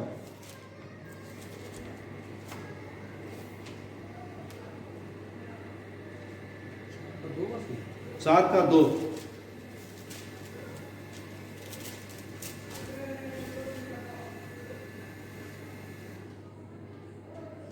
जो आज्ञा मैं तुमको सुनाता हूँ उसमें से ना तो कुछ बढ़ाना और ना कुछ घटाना, तुम्हारे परमेश्वर यहोवा को जो वो आज्ञा मैं तुम्हें सुनाता हूँ उसे तुम मानना. हालेलुया. हालेलुया. வேதம் திட்டமாய் और சொல்லப்பட்டிருக்கிறது. परमेश्वर ने अच्छी तरह इस वचन में लिखा है, ஒன்றும் கூட்டவும் வேண்டாம், किसी चीज को बढ़ाना भी नहीं அதில் ஒன்றும் குறைக்கவும் और வேண்டாம். किसी चीज को घटाना भी नहीं. இன்றைக்கு எழும்பி உள்ள இந்த காரியத்திற்கு और जो इसमें निकला है जो शब्द में, சாலமன் ஞானி மிக சரியாக और சொல்லுகிறார். सालोमन ज्ञानी अच्छी तरह बोलता है. நீதிமொழிகள் புஸ்தகத்தில் नीति वचन की पुस्तक 30ஆம் அதிகாரத்தில் 30वां अध्याय का 6வது வார்த்தை சொல்லுகிறது, 6वां वचन कहता है, மிக சரியான வார்த்தையின் மூலம் மறுபடியும் இவ்விதமாக எச்சரிக்கிறது. और ठीक से जो वचन के अनुसार दोबारा परमेश्वर सावधान करता है. அவருடைய வசனங்களோடு கூட ஒன்றையும் கூட்டாதே. और उसके वचन के अनुसार कुछ भी आप परमेश्वर ना बढ़ाइए. கூட்டினால் तुम बढ़ाओगे तो அவர் உன்னை கடிந்து கொள்ளுவார். और परमेश्वर तुम्हें परमेश्वर बताएगा, கடிந்து கொள்ளுவார். परमेश्वर क्रोध करेगा, நீ பொய்யனாய் மாறுவாய். आप झूठा बन जाओगे. ஹalleluya. हालेलुया. இன்னைக்கு எத்தனையோ பேர் आज के कितने लोग வசனத்தை கூட்டுகிறார்கள், வசனத்தை குறைக்கவும் और செய்கிறார்கள். बहुत प्रकार के वचन को बढ़ा भी रहे हैं और घटा भी रहे हैं. ஜாக்கிரதையா இருக்க வேண்டும். सावधान रहिए। மற்றவர்கள் செய்கிற தவறை நீங்கள் செய்யக்கூடாது. और जो लोग मतलब ये जो कर रहे हैं गलत काम, आप मत करिए उसके साथ। அவர் இவ்வளவு பெரிய பாஸ்டர், அவர் தப்பு செய்வது நான் செய்யக்கூடாது. यार वो कितने बड़े दास है, मैं वो कर सकते तो हम नहीं कर सकते क्या? மனுஷனை பார்க்காதே. तुम मनुष्य को मत देखिए। கர்த்தர் உனக்கு என்ன சொன்னாரோ அது சொன்னாலே போதும். परमेश्वर ने तुम्हें क्या बोला है वो ही काफी है। அதிலே ஒன்றையும் கூட்டாதே, ஒன்றையும் குறைக்காதே. उसमें तुम ना बढ़ाइए ना तुम घटाइए। என் अன்புக்குரிய தேவ ஜனங்களே, मेरे प्यारे मसीह के लोगों, இடைப்படும் வேதாகமத்திலே உள்ள கடைசி எச்சரிப்பு, और जो परमेश्वर के वचन के लास्ट का जो आज्ञा நீங்கள் வாசிக்கும் பொழுது உங்களுக்கு விளங்கும். आप जब पढ़ोगे तो आपको समझ आएगा। இந்த தீர்க்க தரிசன புஸ்தகத்தில் உள்ள வசனங்கள் கேட்கிறவன் பாக்கியவான். और जो ये भविष्यवक्ता की जो परमेश्वर ने जो भविष्यवाणी की है, ये सुनने वाला भाग्यवान है। இந்த கேட்கிற யாவருக்கும் நான் எச்சரிக்கையாக और जो ये எழுதுகிறதாவது, और ये जो सुन रहा है, ये सारे भाग्यवान जो मैं लिख रहा हूं, ஒருவன் இவைகளிலே எதையாவது கூட்டினால் इसमें से कोई इस वचन के अनुसार कुछ बढ़ाएगा, இந்த புஸ்தகத்தில் எழுதியிருக்கிற வாதைகளை, ये वचन के अनुसार जो मैंने लिखा है उस वादा में, வாதை என்றால் வியாதிகளை, நோய்களை और जो भी इस वचन के अनुसार जो बीमारी जो है, தேவன் அவர்கள் மீது கூட்டுவார். और परमेश्वर उन पर डाल देगा। அல்லேலூயா. हालेलुया। கொஞ்சம் கூட்டினால் போதும், வேதாந்தம் சொல்லப்பட்டிருக்கிற அத்தனை வாதைகள் வரும். थोड़ा सा भी वचन में इधर उधर हम करेंगे तो जो परमेश्वर ने वहां पर बोला है वो सारा आप पर आ जाएगा। ஜாக்கிரதையா இருக்க. सावधान के साथ रहिए। எழுதியிருக்கிறபடி இந்த வசனத்திலிருந்து ஒன்றிலே அவன் குறைப்பானையானால் அல்லது எடுத்து போடுவானையானால், इस वचन के अनुसार एक वचन को निकालेंगे तो, नहीं तो वह नहीं बोलेंगे तो, தேவன் ஜீவ புஸ்தகத்திலிருந்து, परमेश्वर जीवन की पुस्तक में பரிசுத்த நகரத்திலிருந்து, और पवित्र नगर से भी, இந்த புஸ்தகத்தில் எழுதப்பட்டவைகளிலிருந்து जो इस पुस्तक में जो लिखा है उसी समय पर ही, அவருடைய பங்கை தேவன் எடுத்து போடுவார். और उसका अंक को परमेश्वर निकाल देगा। இவ்வளவு பயங்கரமாக சொல்லப்பட்டிருக்கிற வார்த்தை இன்றைக்கு ஒருவரும் கைகொள்வதில்லை. और कितने भयंकर बात को परमेश्वर ने पहले से बता रखा, मगर आज कोई सुनने वाला कोई नहीं है। மேடை ஏறிவிட்டால் பேசுவதெல்லாம் தேவன் பேசுவது போல பேசுகிறார். और जैसे स्टेज में चल जाए तो परमेश्वर बात करता है वैसी बात करते हैं। கேட்டால் கர்த்தர் நடத்தினார். कहते परमेश्वर ने चलाया है। இப்படிப்பட்டவரை நம்பவே கூடாது. ऐसे जो बोलते हैं उनको भरोसा नहीं करना। கர்த்தர் நிமிஷத்திலே மாற்றுகிறவர் அல்ல. और परमेश्वर बदलने वाला परमेश्वर नहीं है। சிலர் சொல்லுகிறதை நான் கேட்டிருக்கிறேன். जैसे बहुत நேற்று இரவிலே நான் முழங்கால் படியிட்டு ஜெபித்தேன். கர்த்தர் இந்த வார்த்தை சொல்லும்படியாக எனக்கு எச்சரித்தார். बहुत लोगों ने बोला है कि मैंने सुना है कि परमेश्वर, जब मैं कल के दिन घुटने टेक के मैंने प्रार्थना करा, परमेश्वर ने मुझसे बात किया। இந்த காலை வேளையில் இந்த இடத்துல வந்தேன். और जब मैं सुबह इस स्थान में मैं आया, அந்த வசனத்தை நீ பேசாத, இந்த வசனத்தை பேசு. और परमेश्वर ने बोला इस वचन को मत बात कर और इस वचन में बात कर। நேற்று சொன்ன ஆண்டவர் இன்றைக்கு மாறி விட்டாரோ? जो क्या कल परमेश्वर ने बात किया, आज परमेश्वर बदल चुका है क्या? இப்படிப்பட்ட எச்சரிக்கையா இருக்க வேண்டும். ऐसे लोगों से सावधान रहिए। அல்லேலூயா. हालेलुया, அல்லேலூயா. हालेलुया। எல்லாம் வளர்கிறவர்கள். क्योंकि आप सब बढ़ने वाले हो, இதெல்லாம் மனதிலே வைத்துக் கொள்ள வேண்டும். आप सब अपना हृदय में रखिए। இப்படிப்பட்டவர்களுடைய அந்த வார்த்தையை நான் கேட்கவே மாட்டேன். और ये ऐसे वचन को मैं कभी सुनूंगा ही नहीं। அப்படி என்றால் தேவன் மாற்றுகிறவரா? வார்த்தைகளை மாற்றுகிறவரா? इसका मतलब परमेश्वर क्या बदलने वाला परमेश्वर है? வேதாகமத்தில் अनेक இடத்தில் சொல்கிறார், நேற்றும் இன்றும் என்றும் மாறாதவர். और परमेश्वर ने सावधान अच्छी तरह लिखा है, कल और ना बदलने वाला परमेश्वर मैं हूँ। அப்பொழுது நேற்று இரவிலே சொன்ன வார்த்தையும் இன்று இரவிலே சொன்ன வார்த்தையும் எந்த வார்த்தை? தேவனுடைய வார்த்தை. और परमेश्वर ने जो रात को जो वचन को बताया और आज सुबह बताया, जो कौन सा परमेश्वर का बात सच्चा है? கேள்வி ஒன்று வரும். एक प्रश्न आएगा। அது அவர்கள் உணர வேண்டும். ये जो बोल रहा है उसको अच्छी तरह समझना होना है बुद्धि से।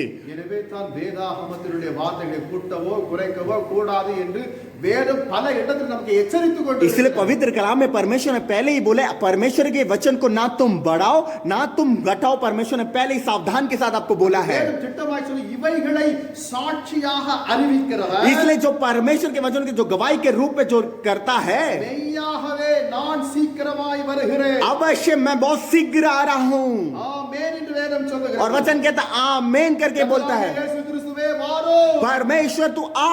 வெளிப்படுத்தின விசேஷ புத்தகத்திலே प्रकाशवासी पुस्तक 22ஆம் அதிகாரம் 22वां अध्याय का 20வது வார்த்தை சொல்லுகிறது. 20वां वचन कहता है। அநேகருக்கு கடைசி வார்த்தை என்னன்னு தெரியாது. और बहुत लोगों को जो अंत में जो बात है वो नहीं पता। அல்லேலூயா. வெளிப்படுத்தின விசேஷ புத்தகம் எத்தனை அதிகாரம் இருக்கிறது? प्रकाशवासी में कितने अध्याय है? தெரியாது. 22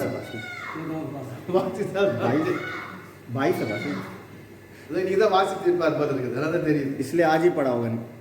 இயேசுவே சீக்கிரம் வரப்போகிறார். यीशु बहुत शीघ्र आने वाला है இயேசுவினுடைய வருகையிலே பல விதம் இருக்கிறது. और यीशु का आगमन में बहुत प्रकार के चिन्ह है ஆனால் ஒன்று நீங்க ஞாபகத்தில் வைத்துக் கொள்ள வேண்டும். मगर आप एक अच्छी तरह ध्यान करिए நான் வசனத்தை கூட்டி அல்லது குறைத்து இருப்பேனால் எனக்காக தான் வருகிறார். और परमेश्वर है ना मैंने कुछ बढ़ाया होगा ना घटाया होगा तो मगर परमेश्वर मेरे लिए आ रहा है எதற்காக? क्यों கண்டிப்பதற்காக. मतलब परमेश्वर डांटने के लिए आ रहा है ஏற்கனவே நான் சத்தியத்தை எழுதி கொடுத்து இது செய்யாதே அந்த காரியத்தை நீ செய்து கொண்டு இருக்கிறாய். मैंने तुझे पहले ही वचन को बोला है कि मतलब ना बढ़ाना घटाना तू वही काम को अब कर रहा है ஜீவ புஸ்தகத்திலிருந்து பரிசுத்த நகரத்திலிருந்தும் जीवन की पुस्तक में और पवित्र नगर से நம்ம என்ன செய்வார்? हमें क्या करेगा हमको निकाल के फेंक देगा என்னுடைய பங்கு எங்கே?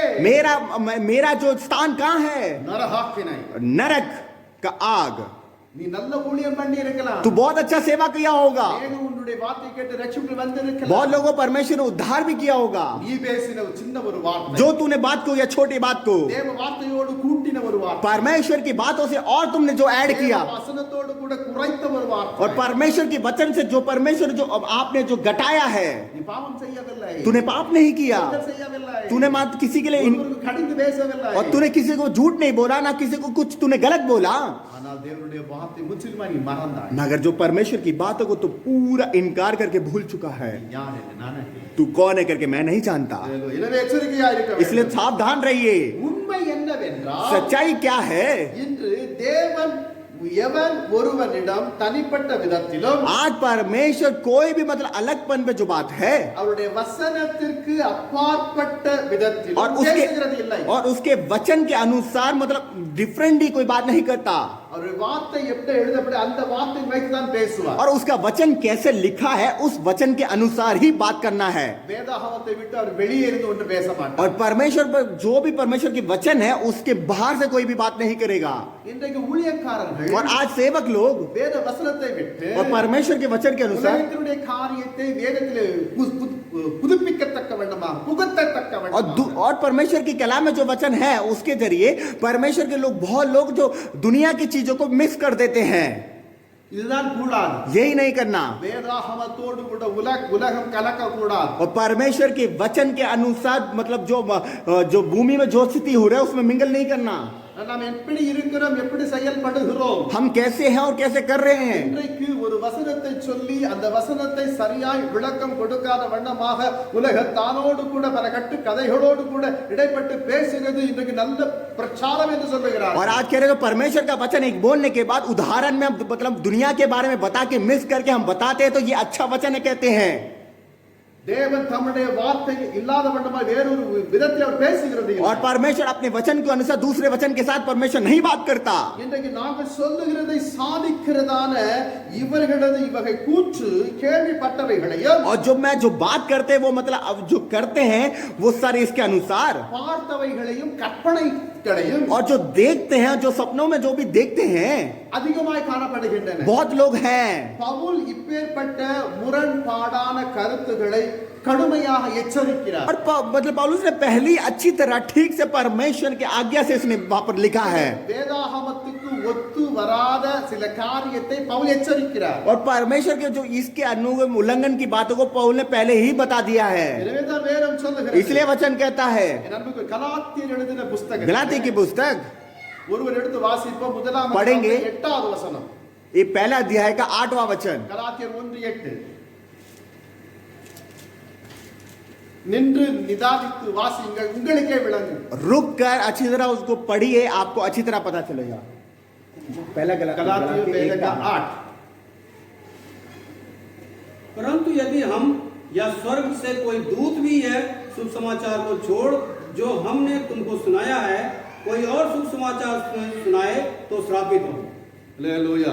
हालेलुया நாங்கள் உங்களுக்கு பிரசங்கித்த சுவிசேஷத்தை அல்லாமல் मैंने जो परमेश्वर सुसमाचार को जो बोला है उसके நாங்களாவது हम जो வானத்திலிருந்து வருகிற தேவ தூதனாவது आकाश से जो परमेश्वर के दूत जो आ रहा है வேறொரு சுவிசேஷத்தை உங்களுக்கு பிரசங்கித்தால் दूसरा कोई भी सुसमाचार जो आपके बीच में बांटेगा சபிக்கப்பட்டவர். वो श्रापित है அல்லேலூயா சொல்லுங்க. एक हालेलुया बोलेंगे தமிழ்ல சொன்னாலும் விளங்காது, ஹிந்தில சொன்னாலும் விளங்காது. तमिल में भी बोल दो समझ नहीं आएगा, हिंदी में बोल दो समझ नहीं आएगा. அதான் சொல்ல இயேசு கிறிஸ்து வந்து சொன்னால் தான் விளங்கும். इसलिए मैंने पहले ही बोला यीशु नासरी भी आ जाए तो तब भी नहीं समझ पाओगे. என்றால் நீங்கள் வசனத்திலே தியானம் செலுத்தவில்லை என்று தான் பொருள். आपको समझ नहीं आया तो इसका मतलब आपने परमेश्वर को ध्यान नहीं किया वहां पर वचन को.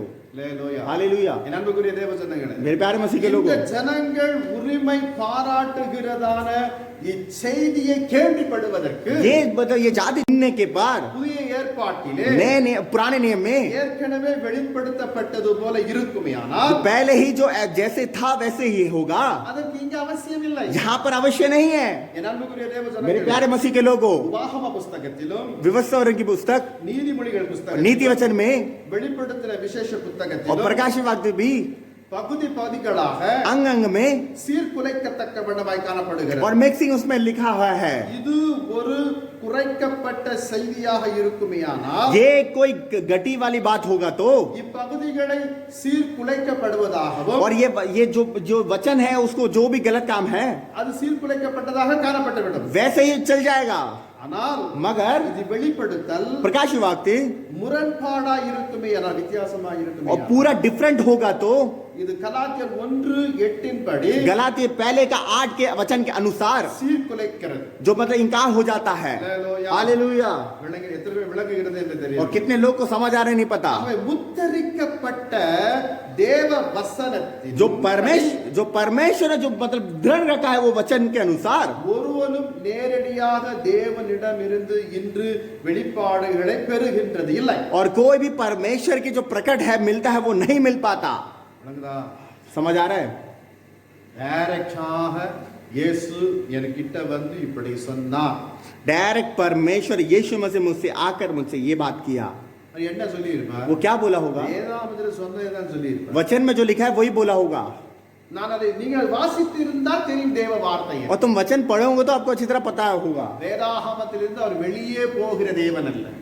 वचन से बाहर जाने वाला परमेश्वर नहीं है.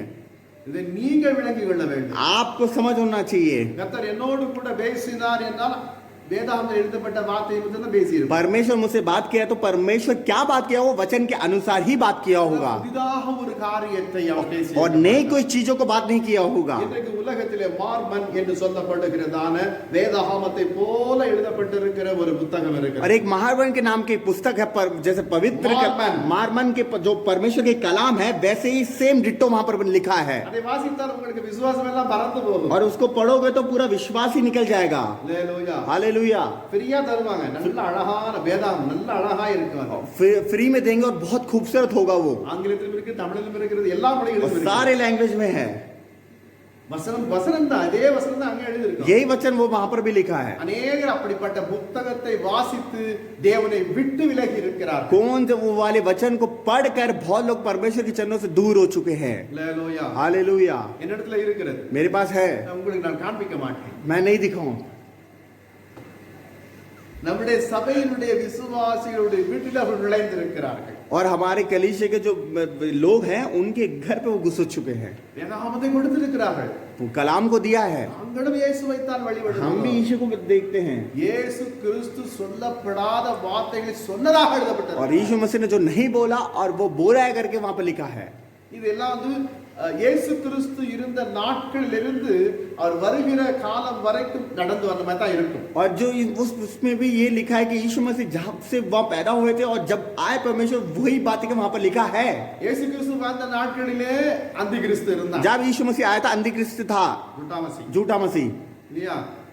இப்போ இருக்கிறாங்க. आज भी है, நீ வரப்போற நாட்களே இருப்பாங்க. आने वाले दिन में भी होंगे. இதை நாம தடுக்க முடியாது. इसको हम कुछ नहीं कर सकते.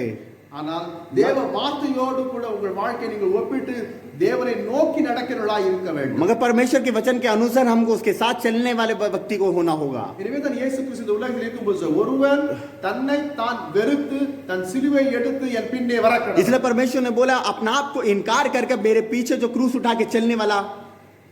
தேவன் இன்று நம்மோடு கூட பேசிக் கொண்டிருக்கிறார். परमेश्वर हमसे बात कर रहा है. நாம் நிச்சயமாக अवश्य அவர் தம்முடைய ஆவியினாலே எழுதப்பட்டதான வசனத்தின் மூலம் தான் பேசுகிறார். उसके वचन क्या उसके आत्मा में जो वचन लिखा है उसके जरिए ही परमेश्वर बात कर रहा है. அப்போது தான் அங்கே தவறான புரிந்து கொள்ளுதல் வரவே வராது. तभी उसके मतलब जो ना समझने वाली बात को नहीं आएगा. தேவனுடைய வார்த்தை எல்லா மொழிகளிலும் விளங்கிக் கொள்ளுகின்ற அளவிற்கு பரிசுத்த ஆவியானவர் கிரியை और செய்கிறார். परमेश्वर हर प्रकार की भाषाओं में परमेश्वर समझने के लिए पवित्र आत्मा क्रिया करता है. எனக்கு சௌராஷ்டிர மொழி பேச தெரியும், और मुझे सौराष्ट्र की बात करना आता है, ஆனா அதனுடைய எழுத்துக்களை என்னால் வாசிக்க और முடியாது. उसका शब्द मतलब वो लिखना नहीं, मुझे नहीं आता. ஆனால் தமிழிலே அந்த வார்த்தையிலே எழுதியிருக்கிறார்கள். और तमिल में वो लिखे हैं, அது எப்படி அவர்கள் மொழிபெயர்த்தார்கள் என்று தெரியாது. वो कैसे ट्रांसलेशन किया मुझे नहीं पता. அந்த மொழிபெயர்ப்பாளர் என்னோடு கூட ஒரு நாள் பேசிக் கொண்டிருந்தார். और जो ट्रांसलेशन करने वाले मुझसे एक बार बात किया उन्होंने, அவர் சொன்னார், நாங்கள் பேசுகிறதான அந்த வார்த்தை, मैं जो बात कर रहा हूँ वो जो शब्द, நீங்கள் பேசுகிற அந்த வார்த்தை, आप जो बात कर रहे हो शब्द, மூன்றாவது நபர் பேசுகிற வார்த்தை, और तीसरा जो बात कर रहे हो शब्द, எல்லாவற்றையும் ஒப்பிட்டு தான் मैं ये सारा मिलकर ही இதிலே எந்த வார்த்தை சரியானது என்று நாங்கள் கிரகித்து தான் எழுதுகிறோம். और अंत में कौन सा वो अच्छी तरह है ग्रहण करके वही तभी हम उसको लिखते हैं. ஆனால் அந்த சௌராஷ்டிர அந்த வார்த்தையின்படி நான் வாசிக்கிறேன், எனக்கே விளங்காது. और सौराष्ट्र के उसके रूप में मैं पढ़ के देखूंगा तो मुझे ही नहीं समझ आएगा. அப்படி என்றால் அந்த சௌராஷ்டிர மொழி நான் சரியாக இன்னும் என்ன செய்யவில்லை, கற்றுக்கொள்ளவில்லை. इसका मतलब सौराष्ट्र की बात को मेरे को अच्छी तरह नहीं पता, अभी तक नहीं सीख पाया. என் அன்புக்குரியதே, வேதம் சொல்லுகிறது, वचन कहता है, 2 தீமோத்தேயு புத்தகம் दूसरा तिमोथी की पुस्तक 2ஆம் அதிகாரம் दूसरा अध्याय का 15வது வசனத்தை பார்க்கப்படும். 15वां वचन देखा जाए तो நாம் வேத வாக்கியங்களை வாசிக்கவும் கற்றுக்கொள்ளவும் வேண்டும். परमेश्वर की वचन को हमको सीखना भी चाहिए, हमको ध्यान भी करना होगा. வசனத்தை கேட்கவும் கேள்விப்படவும் விசுவாசிக்கவும் और வேண்டும். परमेश्वर के वचन से जैसे हम सुनते वैसे विश्वास भी हमको करना होगा. ரோமர் 10:10 வாசிக்கிறோம். रोमियो की पुस्तक 10वें अध्याय का 10वां वचन कहता है, வசனத்தின்படி செய்கிறவர்களாய் और இருக்கவும். वचन के अनुसार चलने वाला होना चाहिए. யாக்கோபு 1:22 और याकूब 1:22 में देखा लिखा है, உலகமெங்கும் சென்று சர்வ சிருஷ்டிக்கும் और दुनिया भर परमेश्वर ने सृष्टि किया है, சுவிசேஷத்தை பிரசங்கியுங்கள். सुसमाचार को प्रचार करिए.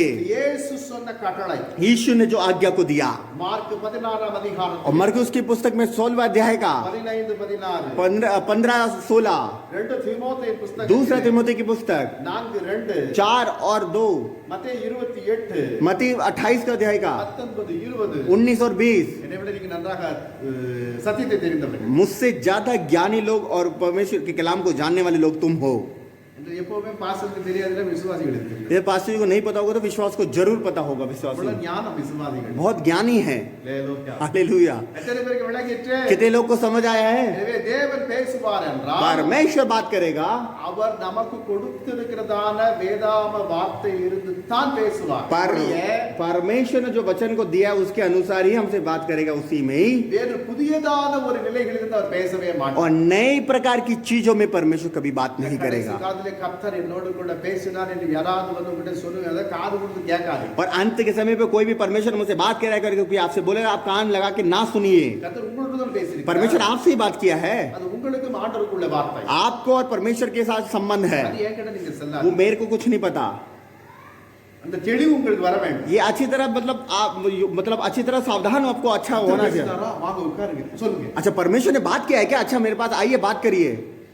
நீங்க நீங்க விசுவாசத்தை விட்டு விலகி போயிடுவீங்க. तो इसका मतलब विश्वास से आप पीछे हट जाओगे. அல்லேலூயா. हालेलुया. கடைசி நாட்களில் இப்படிப்பட்ட உபதேசங்கள் இந்த உலகத்திலே பறந்து கொண்டிருக்கு. अंत के समय पर इस ऐसे उपदेश बहुत जगह में फैल रहा है. எச்சரிக்கையாயிருங்கள். सावधान के साथ கர்த்தர் रहिए. உங்களை ஆசீர்வதிப்பார். परमेश्वर आपको आशीष करेंगे. யாரும் கண்களை மூடுவோம். हम सब लोग आंखों को बंद करेंगे. அன்பின் தகப்பனே, प्यारे पिता, தேவன் ஒரு மனுஷனோடு கூட எவ்விதம் இடைப்பட்டு பேசுவார், அந்த சொப்பனத்திலே எவைகளை கொண்டு நமக்கு காண்பிப்பார். परमेश्वर किसके जरिए परमेश्वर कैसे बात करेंगे, कैसे सपन में बात करेंगे, वैसे ही நம்முடைய வேத வார்த்தை நிமித்தம் தான் அவர் நம்மோடு கூட பேசுகிற தேவன் என்பதை திட்டமும் தெளிவுமாக நீர் வேதாகமத்தில் எழுதி और கொடுத்திருக்கிறார். आपने वचन में परमेश्वर कलाम में पहले से परमेश्वर आपने अच्छी तरह हमको समझा रखा है. परमेश्वर இன்றைக்கு இந்த உலகத்திலே நவீன உபதேசங்கள் பறந்து கொண்டு வருகிறது. ऐसे परमेश्वर बहुत झूठा परमेश्वर सुसमाचार बांटते हुए जा रहे हैं. परमेश्वर மாயமான உபதேசங்கள் और வருகின்றன. माय का उपदेश निकल रहा है அநேகர் கெட்டு போகின்றதான உபதேசத்தை கேட்கத்தக்கவன விளைகின்றனர். और नाश होने वाली चीजों को बहुत लोगों को परमेश्वर बता रहे हैं. வேதாகமத்திலே சொல்லப்படாதவைகளை அவர்கள் சொல்லத்தக்க வண்ணமாய் और விளைகிறார். बाइबल में जो वचन नहीं है वह वो है करके बोलने वाले बहुत लोग इस समय पर आ रहे हैं. காரியத்திற்கு இன்றைய காலத்தில் இந்த காலத்திலே காணப்படுகிற விசுவாசிகள் எச்சரிப்போடு கூட இருக்க வேண்டும். आज के विश्वासी को बहुत सावधान के साथ हमें रहना होगा. சபையாரை உடைய கரத்தில் ஒப்புக்கொடுக்கிறோம். कलीसिया को आपके हाथ में सौंपते हैं. கடைசி நாட்களில் நாங்கள் இந்த சத்தியத்தை சொல்லுகிறோம். எங்களுக்கு கொஞ்சம் இடம் கொடுங்க வரப்படும்போது எச்சரிக்கையாக अंत के समय पर कोई आएगा तो परमेश्वर सावधान के साथ उनको रहने पाए परमेश्वर। நாங்கள் இயேசு கிறிஸ்துவை அறிந்திருக்கிறோம், ரட்சிப்பை அறிந்திருக்கிறோம். हमने यीशु को हम जानते हैं, पर उद्धार को हम पाया है। இயேசுவை அறியாத ஜனங்களுக்கு போய் சொல்லுங்கள், அன்பாய் சொல்லிக்கத்தக்க வண்ணமாய் மாற்றும். और यीशु मसीह के जो जानते नहीं है उनको जाके बोलने वाले को उनको बदलिए परमेश्वर। நீ அப்படியே செய், இரபடியால மக்கு ஸ்தோத்திரம். आप ऐसा कर रहे हो प्रभु, आपके लिए धन्यवाद। இந்த கடைசி நாட்களிலே வேதாகமத்தை அதிகமாக வாசிக்கும், அதை தியானிக்கும், இது தேவனுடைய வார்த்தை என்று விளங்கிக் கொள்ளத்தக்க ஞானத்தையும் அறிவையும் உமது ஜனங்களுக்கு தாரும். और अंत के समय पर परमेश्वर आपकी वचन को सुनने पाए परमेश्वर, अच्छी तरह समझने पाए परमेश्वर, और अंत के समय परमेश्वर आपके जरिए परमेश्वर उनको बदलिए परमेश्वर। நீர் அப்படியே செய், இரபடியால மக்கு ஸ்தோத்திரம். आप ऐसा कर रहे हो प्रभु, आपके लिए धन्यवाद करते மே हैं। மாதம் இறுதி வரைக்கும் நீர் எங்களை நடத்தினபடியால மக்கு और நன்றி. मैं इस महीने में परमेश्वर आपने अंत तक हमको परिपूर्ण के साथ संभाला प्रभु, आपके लिए धन्यवाद करते हैं। மட்டும் ஆண்டவரே, எத்தனையோ லட்சக்கணக்கான ஜனங்கள் இந்த கொள்ளை நோய்களினாலே மடிந்து கொண்டு வருகிறார்கள். इस समय पर परमेश्वर बहुत लाखों से लाखों परमेश्वर मर चुके हैं परमेश्वर कोरोना के। உம்மைத்தான் எதிர்நோக்கி இருக்கிறோம். हमने आपको ही देखा है, இதற்கு மருந்து நீர்தான் எங்களுக்கு. इसका दवा केवल आप हो। நீர் இரக்கம் தெரிவித்தால் தான் இந்த கொள்ளை நோயில் இருந்து ஜனங்கள் விடுதலை பெற முடியும். आप इसको दया दोगे ही तभी परमेश्वर इसमें बच पाएंगे। வலது கைக்கும் இடது கைக்கும் வித்தியாசம் அறியாத எத்தனையோ ஜனங்கள் மாண்டு கொண்டிருக்கிறார்கள். दाहिना पर परमेश्वर, भाई हाथ को परमेश्वर, कितने लोग मर चुके हैं परमेश्वर। சாத்தான் ஒரு புறத்திலே தனக்கு வந்ததான ஒரு கொள்ளை எப்படிப்பட்டதாய் இருக்கிறது என்று அவன் எங்கும் அங்கும் ஆண்டவரை கொக்கரித்துக் और கொண்டிருக்கிறான். शैतान यहाँ पर इतना बहुत मतलब अकाल की समान उसने कर रखा है परमेश्वर, इधर उधर वो देख रहा है वो। அவனுடைய ஜனங்கள் அவனோடு கூட இணைந்து கொள்ளத்தக்க வண்ணமாய் காணப்படுகிறது என்று அவன் மகிழ்ச்சியாய் இருக்கிறான். और वो बहुत प्रसन्न हो रहा है कि उसके लोग सारे उसके साथ मिल चुके हैं करके। தகப்பனே, நாங்கள் உம்மை நம்பி இருக்கிறோம். परमेश्वर हमने तो आप पर भरोसा रखा है। உமது ஜனங்களை உம்முடைய செட்டையின் மறைவிலே மூடி பாதுகாத்துக் கொண்டது போல अभी तक आपने अपने पंखों की आड़ में छुपा के रखा है परमेश्वर अपने लोगों को, இனி இந்த கொள்ளை நோய் முடிகிற வரைக்கும் और इस महामारी के अंत तक நீர் தாம் உம்முடைய ஜனங்களை உம்முடைய ராஜ செட்டையின் மறைவிலே மூடி பாதுகாத்து और வழிநடத்தும். आप ही इसके साथ चलकर परमेश्वर इसको ढक कर परमेश्वर आप हमको रक्षक करिए। இந்த ராஜா 2.5 மாத காலத்திலே எத்தனையோ பேர் சுவிசேஷம் கேட்க கூடாத வண்ணமாக வாசல்கள் அடைக்கப்பட்டு இருக்கின்றன. 2.5 मन से पूरा परमेश्वर कलीसिया आपके पवित्र कलाम को ना सुनने के लिए परमेश्वर ये पूरा भवन बंद हो चुका है தேவ परमेश्वर। ஜனங்களோடு கூட கூடி ஆராதிக்கின்றதான நிலை அற்று போய் और परमेश्वर के साथ परमेश्वर बात आराधना करने के लिए पूरा वो मतलब कम हो चुका है। ஐயோ, எங்கள் போதகரை நேரடியாக நாங்கள் பேசுகிற வார்த்தைகளை சத்தியத்தை கேட்க வேண்டும் என்று துடிக்கிற எத்தனையோ ஜனங்களுக்கு அடைக்கப்பட்டிருக்கிறது. परमेश्वर के पासवान के जरिए जो वचन परमेश्वर हमें सुनना है करके बहुत से लोग विश्वासी परमेश्वर तड़प रहे हैं परमेश्वर। இந்த நிலையெல்லாம் சீக்கிரமாய் மாற்றும் ये स्थिति सब बदलिए परमेश्वर। இந்த கால அடைக்கப்பட்ட இந்த காலகட்டத்திலே எத்தனை ஆத்துமாக்கள் ரட்சிப்புக்குள் வந்திருக்க வேண்டும் என்பதை நீர் और அறிந்திருக்கிறார். परमेश्वर ऐसे स्थिति में परमेश्वर कितने लोग आत्मा आपके चरणों में आते हैं आप अच्छी तरह जानते हो। கழுகு ராஜா உயரத்திலே சென்று தன்னுடைய பழைய சிறகுகளை எல்லாவற்றையும் தூக்கி எறிந்து புதிய சிறகுகள் முளைக்கும் பொழுது जब चील बहुत ऊंचाई में जाने के बाद वो अपने पंखों को दोबारा वो निकालता है उस समय पर, புதிய சிறகுகள் முளைக்கும் பொழுது और नए मतलब वो वहां पर पंखों को डाल निकाल रखता है, இன்னும் உயர உயர பறக்கும் என்று நாங்கள் வாசிக்கிறோம்.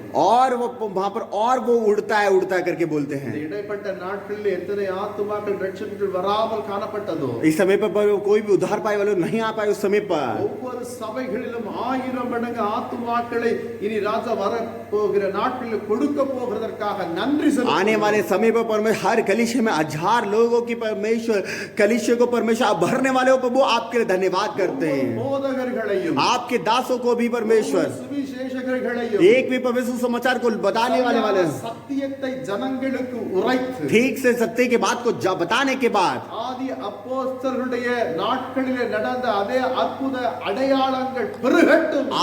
आदि में जो पेड़का में जो वैसे लिखा परमेश्वर और बढ़ोतरी होने पाए परमेश्वर। ஒவ்வொரு ஊழியக்காரன் நிமித்தம் அற்புதங்கள் நடக்க வேண்டும். एक सेवा को परमेश्वर भविष्यवाणी को सब होना चाहिए। ஒவ்வொரு ஒவ்வொரு விசுவாசிகள் நிமித்தம் அற்புதம் நடக்க வேண்டும். एक एक विश्वासी को परमेश्वर अद्भुत काम होना चाहिए. சபைகளில் இப்படிப்பட்ட காரியங்கள் நடக்கிறது என்று கேட்கப்படும் और பொழுது कलीसिया में ऐसा सब बात हो रहा है करके सुनने के बाद கர்த்தருடைய எழுப்புதல் வந்தாகிவிட்டது என்று சொல்லத் தோன்றும். परमेश्वर की बेदारी हो चुका है करके बोलने के இந்த लिए காரியம் எங்கள் கண்கள் காண உதவி செய்யும். परमेश्वर मेरी आंखों को देख नहीं पाए. परमेश्वर ஒவ்வொரு பிள்ளைகளும் இந்த கரத்தில் ஒப்புக்கொடு. एक एक बच्चों को आपके हाथ में सौंपते हैं. நீர் ஆசீர்வதியும். आप आशीष करिए, பெரிய காரியத்தை செய்யும். बड़े काम को करिए. இயேசு கிறிஸ்துவின் நாமத்தில் பிதா. यीशु मसीह के नाम से पिता. ஆமென். आमेन. நம்முடைய ஆண்டவராகிய இயேசு கிறிஸ்துவுடைய கிருபை, प्रभु यीशु मसीह का अनुग्रह, பிதாவாகிய தேவனுடைய அன்பு, परमेश्वर का सारा प्रेम, பரிசுத்த ஆவியானவருடைய அனோன்ய ஐக்கியம், पवित्र आत्मा का सौभाग्य सब கர்த்தருடைய வருகை மட்டும் परमेश्वर के आने तक रहने पाए. ஆமென். आमेन.